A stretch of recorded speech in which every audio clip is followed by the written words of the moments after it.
Hi everyone, thank you for joining me today. My name is Becca McGuire and I'm the Outreach Specialist with the WCA. I'm here today to present our Break the Cycle presentation on domestic abuse with a focus on faith. Here's our agenda for what we'll be covering today, but before we begin, I'd like to go over some general agreements. First, we recognize that our topic and issue area that we cover can be tough for some because we know that this issue has affected a lot of people.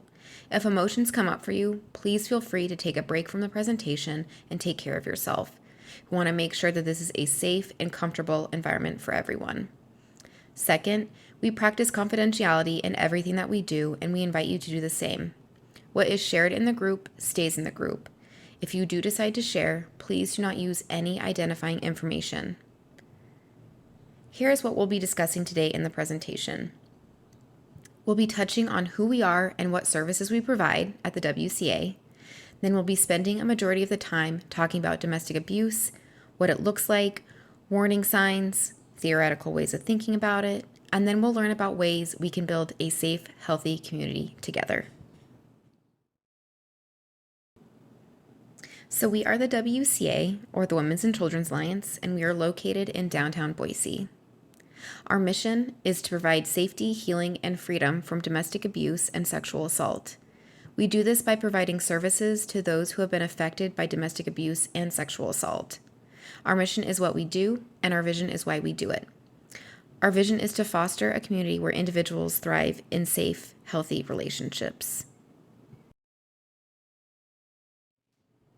What do we know nationally and locally in Idaho about this issue? Nationally, we know that 1 in 3 women and 1 in 4 men have experienced rape, physical violence, and/or stalking by an intimate partner.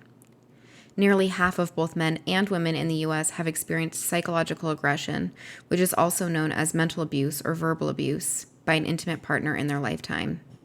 You come in contact with people every day that have been impacted by this issue, whether or not they've disclosed anything to you. And lastly, I want to talk to you about our own community here in Boise and Ada County. People tend to think this really isn't a big issue or that it doesn't happen here in our community, but we know that's not the case.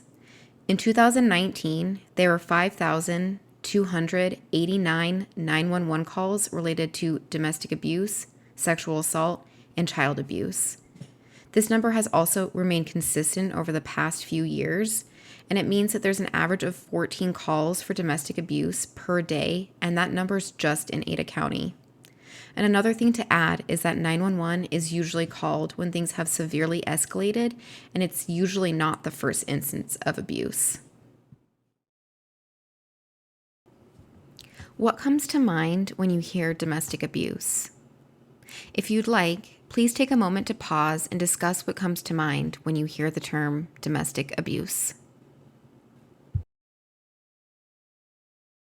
Domestic abuse is a pattern of actions used to gain and maintain power and control over another person. Abuse can happen between any two people, regardless of age, race, sexual orientation, religion, educational level, income level, or gender. Abuse does not discriminate, and unfortunately, it can affect anyone. This includes all types of intimate relationships, so this could be a family member, a romantic partner, or even a roommate. What does abuse look like? This is the power and control wheel. It is a tool that we use in our field that is used to help victims clearly identify abuse and see that they are not alone in their experience. It highlights and shows that power and control can be in many different forms and not just physical and sexual violence. The power and control wheel is included in the toolkit. I'm just quickly going to go over the different types of abusive behaviors. So first we have intimidation. Then there is emotional abuse. Next is isolation. There's minimizing, denying, and blaming. And then we have using children. We also have male privilege. Then there's also economic abuse, and then coercion and threats. So this wheel is available in different languages such as Spanish and Arabic, and we also have different wheels such as the teen power and control wheel, and then also the immigrant and refugee power and control wheel. The next two slides we're going to go over have some warning signs that might not be obvious signs of abuse. A majority of these warning signs are on the power and control wheel, but a few of them are not. So first we're going to start off with isolation from friends and family. So here we're talking about two different kinds of isolation. The first form is physical isolation, which is very much so a reality in Idaho, especially rural Idaho. A victim might not live near a domestic abuse shelter, have access to different resources, or they might not have the transportation to get help, so it's difficult for them to leave the relationship. The second form is emotional isolation. An example of this could be that the abuser controls who the victim talks to and that they won't allow the victim to see their friends or family. And over time, those relationships are severed, so when the victim wants to leave the relationship, they feel as if they have no one to turn to. Next, we have put-downs and name-calling. Put-downs and name-calling is something the abuser does to the victim to make them feel bad about themselves or any way smaller than the abuser. The abuser could play this off as a joke or say that the victim is being too sensitive. This is anything the abuser knows that they can say that will make the victim feel bad. Threatening suicide or self-harm. So this is something that we typically see in younger groups, usually under the age of 24, but it can be seen in any relationship. An example of this might happen when the victim is trying to leave the relationship and the abuser will threaten to hurt themselves or commit suicide and basically manipulate the victim into staying. Nothing is ever the abuser's fault. This is minimizing what the abuser does to the victim, and the abuser will deny blame that they did anything to the victim. The abuser will never take responsibility for their actions. This is also called gaslighting, which is a form of abuse that manipulates the victim into questioning their own reality. An example of this would be the abuser pretending to forget what really happened or denies promises to the victim and saying things like, "You're just making things up," or "I don't know what you're talking about." Last on this slide, we have threats of outing. So when we're talking about outing someone, we're talking about the LGBTQIA community and the immigrant refugee community. With the LGBTQIA community, it is threatening to out someone on their gender identity or sexual orientation to friends, family, employers, or anyone they don't want knowing this information. With the immigrant and refugee community, it could be threatening deportation or destroying important legal documents. A big part of this is losing a sense of security. These next warning signs are considered digital abuse and can be somewhat difficult to spot. Digital abuse is the use of technology to bully, harass, stalk, or intimidate a partner. And it has become more prevalent because of our use of technology today. So we're going to start out talking about stalking. There are two different types of stalking. There's physically following the victim wherever they go to know where they are at all times. This could be following them to work, a friend's house, or to the store. And then there's also digital stalking. This has emerged in the last decade because of social media and smartphones. This would be tracking the victim through their smartphone or through an app.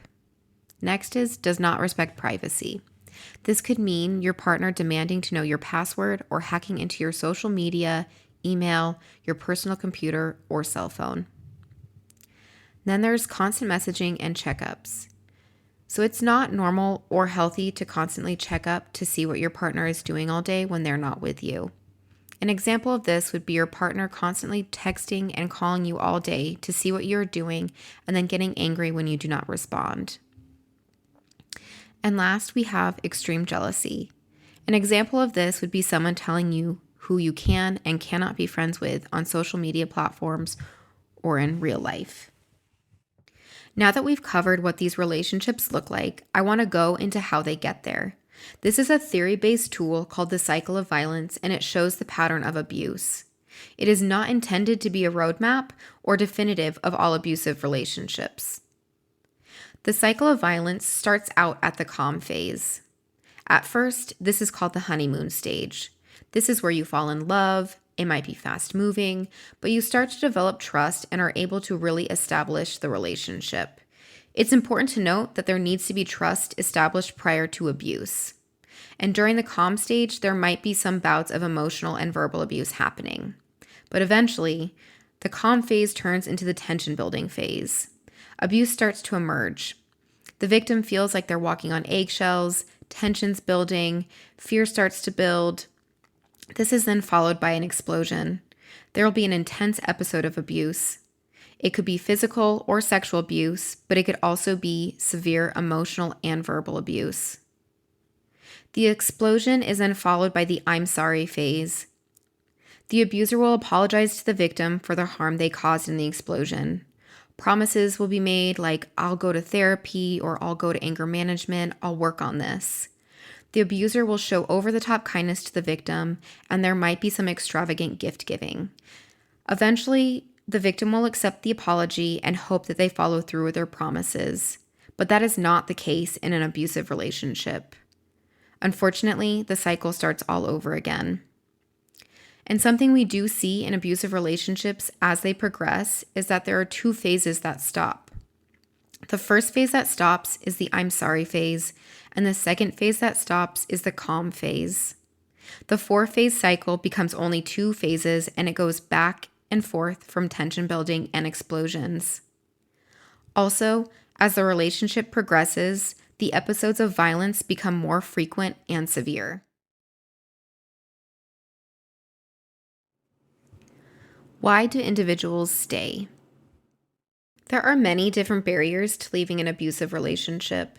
We are going to go over just a few of those barriers. First, we have love and hope. I talked about this a little earlier with the cycle of violence. Love and trust have already been established when the cycle of abuse begins. The victim might stay because they love their partner and hope that the current situation will change and go back to how the relationship used to be. The next barrier is fear. The threats the abuser makes toward a victim can be very scary and real, since they do know them best. Those threats might be life-threatening, and they might be scared to leave the relationship. If they do leave, those threats could become very real and things could escalate. Something we do know is that when someone tries to leave a domestic abuse situation, the threat of violence increases dramatically in the 2 weeks after that person leaves the relationship. Next, we have children. One might consider staying together for the children because they think it is bad to leave the other parent, or they want stability for their child in a 2-parent household. This could also be a difficult decision if the partner who is being abused does not have the financial means to support the child and does not want to leave the child with the abuser. Next is financial reasons. So this is a really big barrier to why individuals stay. We know that financial abuse is in over 90% of domestic abuse situations, so it might be difficult to leave a relationship because your partner didn't allow you to get or keep a job, or you share an account with your partner and they monitor, so you're unable to save money to leave the relationship. Religious or cultural reasons. Depending on your religious background or culture, there might be guilt associated with divorcing or leaving the abusive partner based on traditional gender roles that are believed. Another aspect might be that they are really involved with their religious community, and so it might be difficult for them to leave that community behind. And then there are language and immigration barriers as well. These two things go hand in hand. In the US, if you do not speak English, it might be very difficult for you to seek domestic abuse services or to navigate your way around the court process, like filing for a protection order or divorce. You then have the added layer with immigration issues. If the victim is not a US citizen, they might fear that their immigration status will be affected if they report the abuse.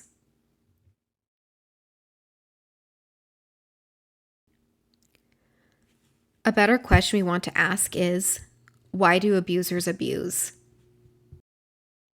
Before we continue on, I want to make sure that it is clear that abuse is never the victim's fault. Abuse is not okay and is never justified.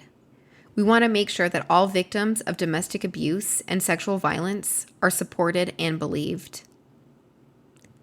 Abuse happens because abusers make the conscious decision to abuse. It stems from beliefs, attitudes, and values. It is a learned behavior, and it's important to point out that this is something the abuser does have control over. It does not stem from emotions, feelings, or other external factors such as losing a job, depression, or other life circumstances. Abuse is a choice that is made. An important thing to point out is that alcohol and drugs do not cause abuse. The conditions and beliefs that it is okay to hurt someone already exist in that person's mind before they are under the influence of drugs or alcohol. Sometimes drugs or alcohol escalate the abuse, but it does not cause the abuse.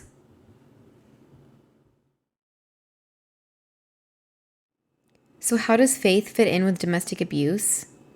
Faith fits in because older adults often indicated that their first stop would be to a member of the clergy if they were to discuss their abuse with anyone. Because of this, it's important for faith leaders and their religious communities to understand domestic abuse and how to support survivors. Faith leaders are trusted within the community and can significantly help survivors. They have the ability to show support by fostering a safe and healthy environment. This is the Spiritual Abuse Wheel. It was created by the Safe Havens Interfaith Partnership Against Domestic Violence and Elder Abuse. It's similar to the Power and Control Wheel that we talked about earlier in the presentation. This shows how abusers will manipulate religion to abuse and cause harm. Abusers will use scripture, traditions, and cultural norms to assert power and control. First on the wheel, we have asserting authority.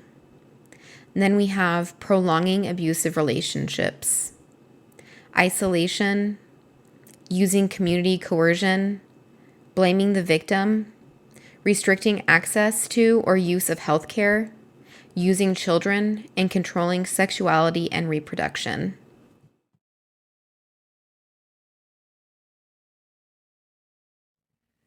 This is the religious community response wheel. It shows the different actions that you and your community can take to ensure a safe and healthy environment for survivors of domestic abuse. The first thing that you and your community can do is to develop protocols to help domestic violence victims. You can create a safe haven, teach through life cycle events, educate your community, work as a team, get training, use your prophetic voice, and support your children. This wheel has been included in the toolkit, so please feel free to share it with your religious community and faith leaders. Religious communities have the power to ensure that faith is not manipulated by abusers. You can create an empowered community for survivors. Faith and religion can be a vital healing tool for survivors of abuse. Next, we're going to talk about how to support a friend or family member who you believe is in a domestic abuse situation. First thing you should do is believe them and let them know that you believe them. Victims and survivors of abuse are not always believed about their experiences or the abuse they're going through. It can be very validating for someone to be believed.